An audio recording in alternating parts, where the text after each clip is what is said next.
Good. You see all the boxes in the back here? My hair is looking funny. Yep, 'tis the season. So all those boxes, I know it's like Christmas. I'm surrounded by boxes and craziness and mayhem, and I got an event tonight, so my hair is in these like little ringlet things I do to make it go into pretty curls. Good hack, you guys. How to air dry, get like perfect ringlet curls. Just wet your hair, put some goop in it, and then make ringlets. And let it air dry like that, and then you just kind of finger comb it out when it's dry. Fast, easy way to have great looking hair. Anyways, you heard it here first. But that's not what we're talking about today. Today we're talking about New Year's Eve resolutions because it is the season for parties, for hiding your neighbor's Christmas gifts from her family. That's what that is. Things like that. So it's also the season, or it's heading up to the season, where we start thinking about making New Year's resolutions. Or perhaps more accurately, it's a week before we start thinking about it. Unfortunately, a lot of people leave their New Year's resolutions to the last minute, and I don't want you to fall into this trap, and we're going to talk about why today. So let me pull up my notes, and we're going to get going on this. So today, I want to help you come up with New Year's resolutions that stick. This is the first part of a two-part series because one of the most important parts of making a New Year's resolution is the sort of pre-work, I call it, that goes into it. So that's what we're going to talk about today, is the pre-work. And I'm going to give you some homework, and I want you to spend some time over the next week or so working on the homework. It's going to make all the difference in the world. So first I'm going to throw some stats at you, though. So crazy stat about New Year's resolutions is that only 8% of people that make resolutions, so not everyone makes them, but of all the people who make them, 8% of the people who make resolutions complete them. 8%, okay? 23% of people quit their resolutions by the end of the first week. That means a quarter of the people who actually made resolutions, because not everybody does, don't even get, they get a week into it and they quit. And 43%, almost half of them, quit by the end of January. And then only 8% of all the people who made resolutions actually complete them, okay? So chances are most of the people, right, 92% of the people on this call, if they make New Year's resolutions, they don't complete them. They don't stick to it, okay? Let's do this differently. And why do we want to do this differently? Because the thing is, I mean, you can pick any day of the week to make a resolution, right? But the same stats are going to apply to you for the most part. And why is New Year's a good time to make a resolution? Because it's a new year, okay? And I'm a firm believer in making resolutions any time of the year. I love making New Year's resolutions because there is something about it that is like, it's a new year, why not accomplish something? Also, in terms of the season, it's when the days are beginning to get longer, right? We're still very much in winter, but then it moves into spring. It's just like, in terms of like the seasons and everything, it's a great time to start something new. And why not do something that's going to serve you and help you, right? Okay, so I actually do want you to make a New Year's resolution. This is not a live about how, nobody sticks to their New Year's resolution, so don't even bother. This is make a New Year's resolution, make one that's going to stick to it, and this is a how-to of how to do that, okay? Because I'm not trying to discourage you with those stats. I want you to be in the resolution game, and whether you start on January 1st or January 15th or February 1st or August 1st, I want you to be able to stick to your resolutions. So you can use this at any time of the year, but let's make some awesome resolutions for 2024, okay? So let's talk about why people quit.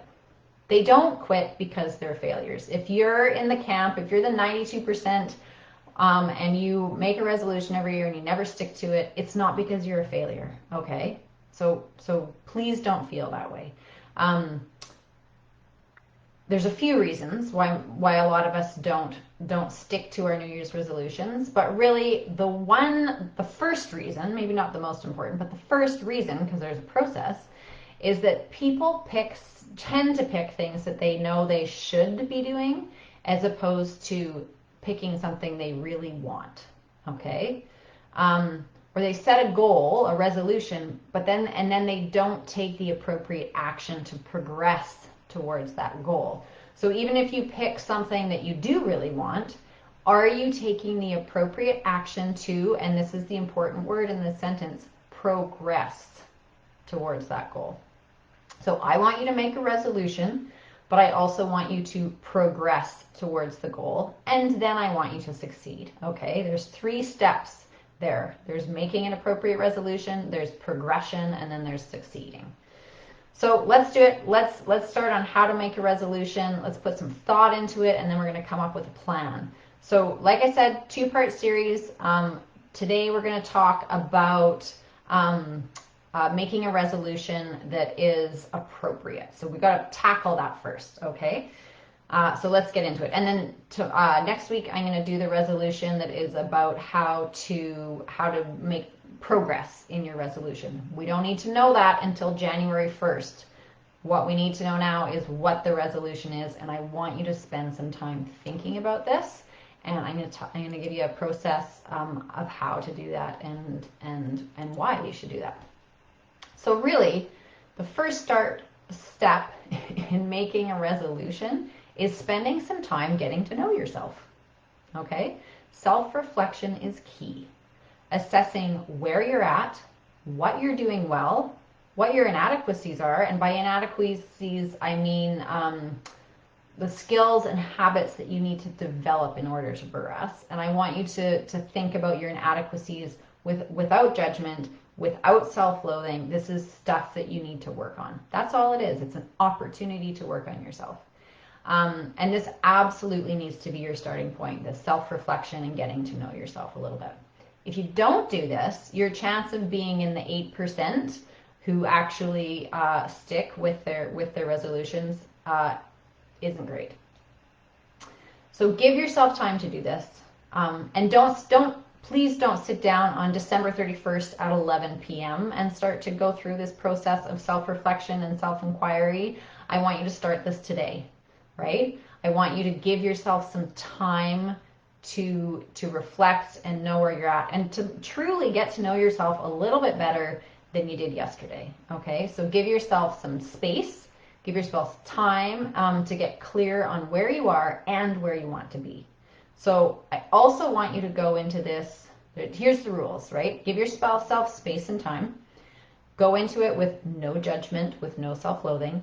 Go into it with no set agenda and no preconceived goals. Don't go into this thinking, I think I should do this. This is how we usually come up with inappropriate resolutions. There's no I should be doing this. So no preconceived goals, no set agenda. When you sit down to do this, and I do want you to sit down to do this because I'm going to get you to write, be in a calm state of mind. Okay, so you need that time and space. Create it. Be in a calm state of mind, maybe do some breathing first. Be in a place where you're going to feel comfortable opening up to yourself. So a coffee shop night might not be great because there might be some tears. I'm going to be honest. There might be some laughter. That's great too.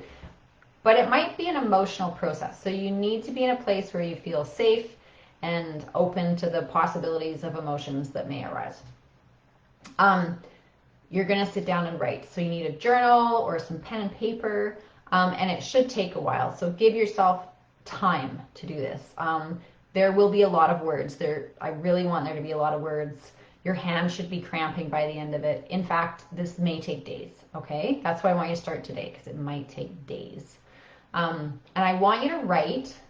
You keep writing, you can even start kind of stream of consciousness, just like blah, whatever's on your mind coming out.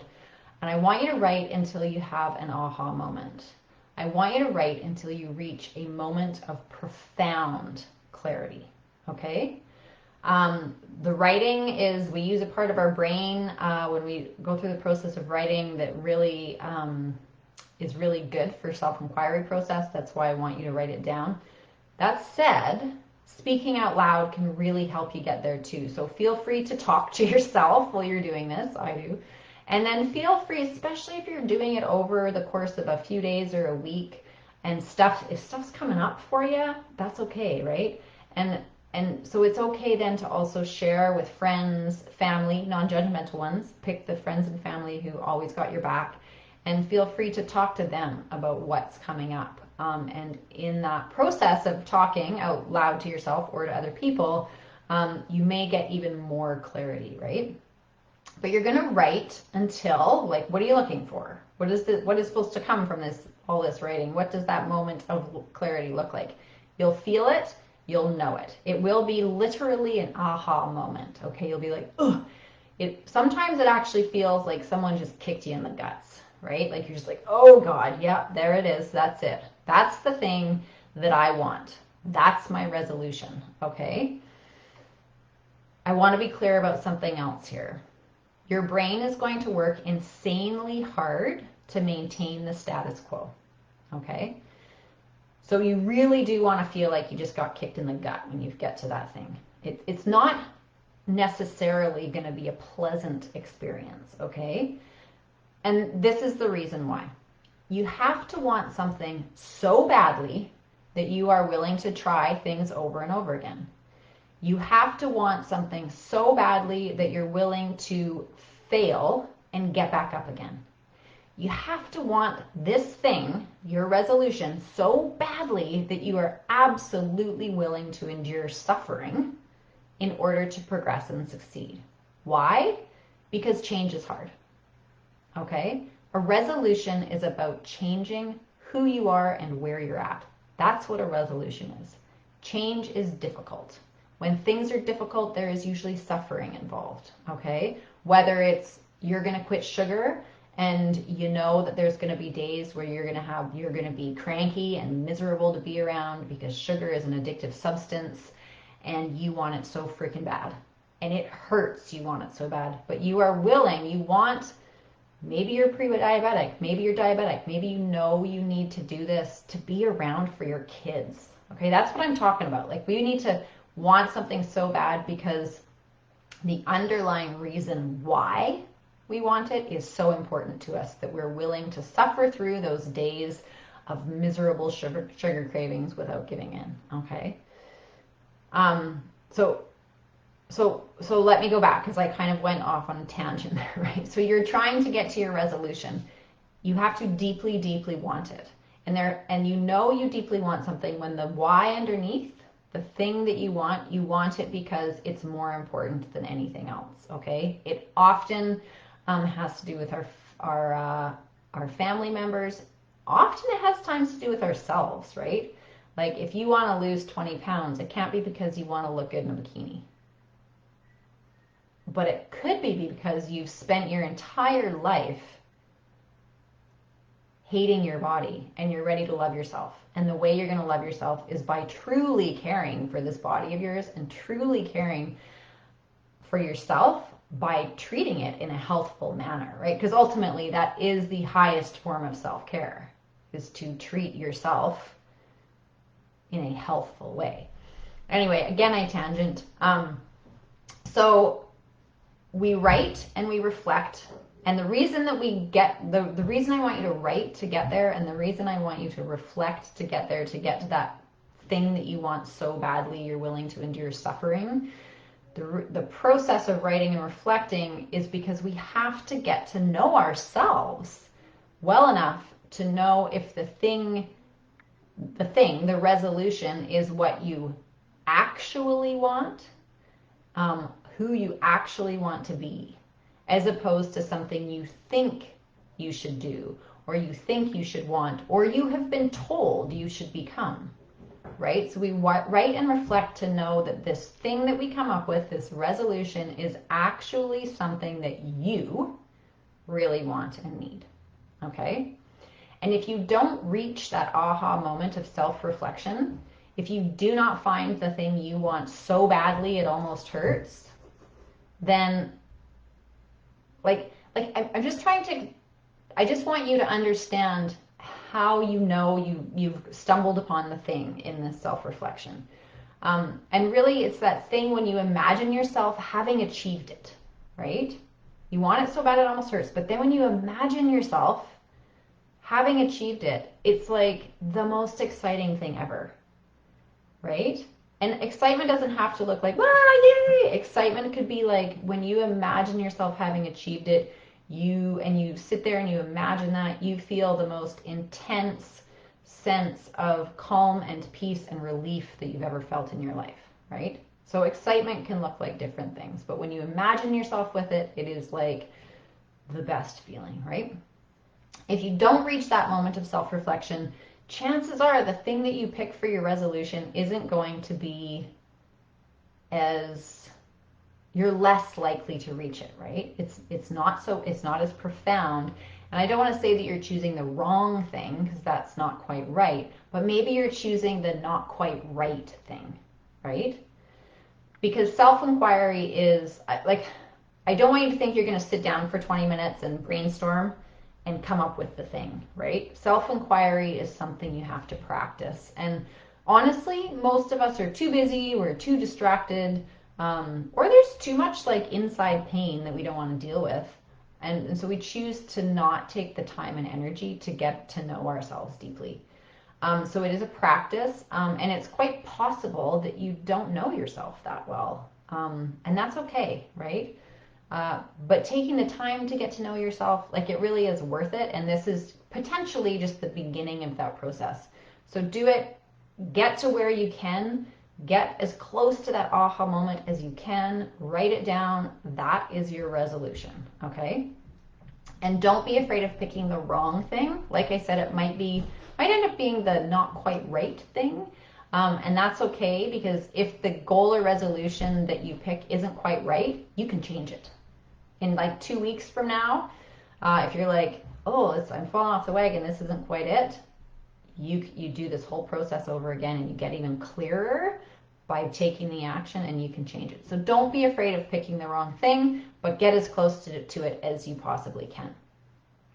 So before the New Year arrives, your homework is to sit down and self-reflect on what it is that you truly want, on who it is you truly want to become in 2024.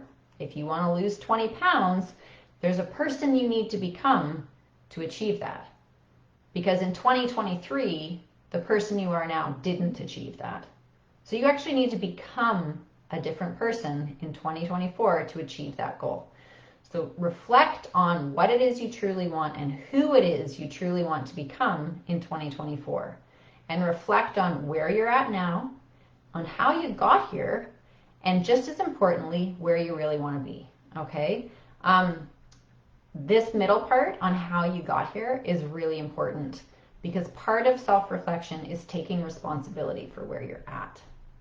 So part of this is, I want you to take responsibility for where you are at. Because if you don't own it, you won't do the work, okay? It is your responsibility to change where you're at, nobody else's. It's not my responsibility. I'm here, I want to help you, but it's not my responsibility, okay? It's not your trainer's responsibility. It's not your kid's responsibility. And it's nobody else's fault, okay? It's not your fault either. It's nobody's fault. It's just simply where you are at. And looking at how you got here and owning your part in that and owning the responsibility to change it is going to be what propels you forward. That's what's going to create the progress. So if you're like, I don't even know where to begin with this, Erin, this sounds a bit heady and out there, and how do we even do this? Grab a pen and paper. If you have a journal, I love journals. I got 3 journals going on at all times. Here's one right here. I got another one in my living room. They all are for different purposes. I am constantly in the process, and it takes form in different ways of self-inquiry, because it is life-changing. I really would recommend to go out and get a journal and just do this process regularly. That said, if you don't have a journal kicking around the house, don't wait to do this until you get a journal, because that is just you not taking responsibility. You can do this with a piece of paper and a pen, okay? If you're going to be like, well, I'll get a journal on Sunday no. Just sit down before Sunday with the pen and the piece of paper and just start it. You can still get a journal and keep going, but start sooner. Okay, so here are some prompts, because just sitting down with a blank piece of paper and a pen can be really overwhelming, and our minds often go dead blank. So here's some prompts to get you going. And I really encourage you to write about all pieces and parts of your life. Like I said, I don't want you to go into this with a preconceived goal. Don't want you to go into this with, I'm going to lose 20 pounds this year, right? I want you, this is why it takes time. I want you to think about your life as a whole, okay? Because it might turn out that losing 20 pounds is the thing that you think you should work on, not the thing that you really want to work on, right? So look at your whole life. Where are you right now? What are your current struggles? These are prompts you can use. I'll go slow. You can write them down. You can go back and watch the video again. Where are you right now? What is your current struggle? What is your current wish or desire or desires? What are you doing to get there right now? What habits are contributing to your problems or your struggles? And by habits, this is where you start to take ownership, right? What habits are contributing to the problem or your current struggles? What has led you to where you are now? And because when I say you need to take responsibility, I don't want you to go into a place of like self-blame. It's not about blame or about fault. It's about taking responsibility. And sometimes in areas of our lives where we are right now isn't our fault per se, right? If your husband just left you for another woman, yes, you could go down the deep dark road of why wasn't I good enough for him? And I don't want you to do that. You could also go down the road of I'm miserable because my husband left me and he's a right piece of shit, right? And put all the blame on him. I don't want you to do that either, right? I want you to really get honest and clear about what has led you to where you are now. And unraveling something like that, like why a relationship has broken up, is often more complex than one can sort out sitting down in an hour of self-reflection, right? So when you're talking about what has led you to where you are right now, this is just kind of a brainstorm, and this is a brainstorm with no judgment. And this is like within that particular situation that you're writing about, it's the things that you didn't have control over, the things that you did have control over. But it's a gathering of fact, not emotion, and it's a gathering of getting a real sense of how you feel about something. So just again, without judgment, right? In terms of that, what has led you to where you are for yourself and for others. What do you need to do to take responsibility? What mindset shift do you have to change to be a person who takes responsibility for ... their health, their relationships, things like that? Have you been avoiding taking responsibility? Own it. Be honest. If you have, that's okay, right? And who is the person you need to become? Who's the person you want to become? Not should become. Who's the person you want to become? Okay? And what is that person? What is she doing daily, weekly, monthly, yearly? What is she doing? What does she look like? How does she feel? Who is she? Right? So these are just some examples of some prompts that you can use to get going and to start writing. But ultimately, like, go wild, free flow, like seriously, stream of consciousness, like blah, all out on the paper. Let yourself speak. Let the little voices in your brain and your heart that you often shut down, let them speak. Let them be heard, right? You're getting to know yourself here. And if it's all new to you and you don't even know where to begin, I do have more worksheets and prompts that can help you with this. So maybe shoot me an email. Actually, no, shoot me just shoot me a message in the comments. And if you need some more help with this, I'll reach out and we can have a quick conversation. I'll figure out which worksheets and prompts would be best to help you out. So just let me know in the comments if you want some more help with this. And again, I'm going to give you a due date, okay? You guys, it's the 21st. You have 8 days to complete this, not to start, to complete it. So due date is December 29th, right? At the latest. I want you to start today. Because remember, there's a part 2 to this, right? You have to complete this homework to move into the part 2. Can't move into part 2 without completing part 1. And that's the actual development of the resolution. So again, your homework is to pick a time when you will be uninterrupted and feel comfortable to let emotions arise, right? Grab a pen and a paper, a journal, something you can write in, sit down, get comfortable, get present, get calm, get here, and start writing. Write until you have a moment of clarity. Write until you have 10 moments of clarity. You'll have 1 moment of clarity. If you keep going, that clarity is going to get clearer and deeper and more brilliant. If you feel like you reached it, try to keep writing. See what else comes up, okay? Especially if you've only been sitting there for 10 minutes. And write till your hand starts cramping. Write, just keep writing. Give it a couple days. Come back to it, right? Maybe make a 1-week resolution where you're going to write for 10 minutes every day for the next 8 days. I love it. Try it. And then once you have your thing or your resolution, once you have that clarity or you feel close, say it's the 29th, you're like, I'm still not sure, but I think it's this, good enough. Choose a concise, clear sentence, 1 sentence, that explains what it is you are resolving to accomplish. If I want it to be like, if I asked you, what's your resolution? You could tell me in 10 words or less without a pause, a but, or an or, really clear and concise, 1 sentence. And after you've done that, we're going to do part 2, and that's next week. So I'm going to let you know about part 2 next week. But do that this weekend. If you do need support in doing this, just comment help in the comments below, and I'll help you out. I'll help you do this. Because I really want you to make a resolution that works, that sticks. I want you to be part of that. You are absolutely going to be part of that 8%, okay? I'm going to help you get there.